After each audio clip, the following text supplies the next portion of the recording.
Just looking at the bars of my cage here.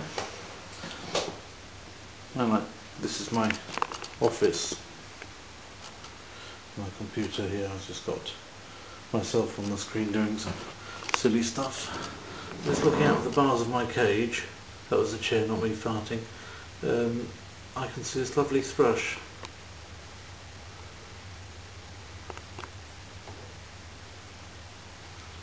I've had to put it on a close-up so it's very jiggly joggly.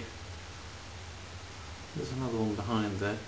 I don't know what it is they found to peck at here, but I've got almost a whole group of them just here by my window, thrushes. If anybody says to you, you've got thrush matey, it doesn't necessarily mean a bad thing. They are quite pretty in a way.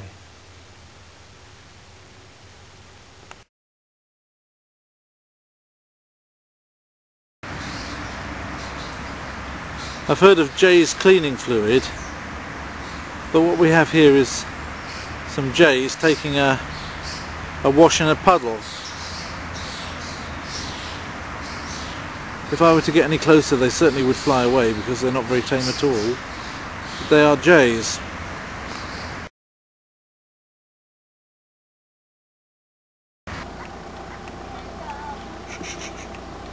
I'm filming these storks on their nest.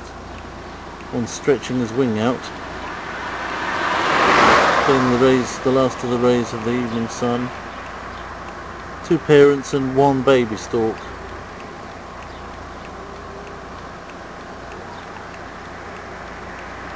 Switching out his other wing now, or preening under it rather. They've got one baby.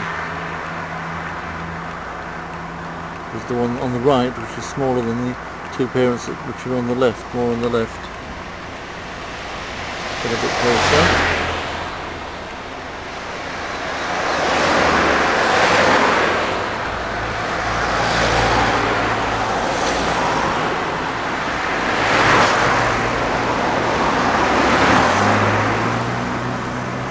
It doesn't seem to bother them that they're on the roadside here. Someone's put up, as you can see, that structure on top of the telegraph pole, and they've then built their nest on it. Sometimes people actually go ahead and start building their nest for them and they just finish it off. Because storks, as you probably know, are considered to bring good luck, and they're also considered to be a great fertility symbol, with the stork being responsible in folk legend for the bringing of children. So there we have that.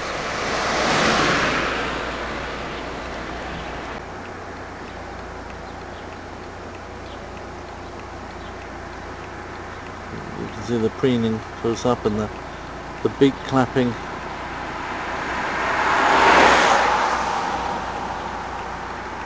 And the family get ready for twilight and the time that they spend asleep every night before setting off and hunting again the next day.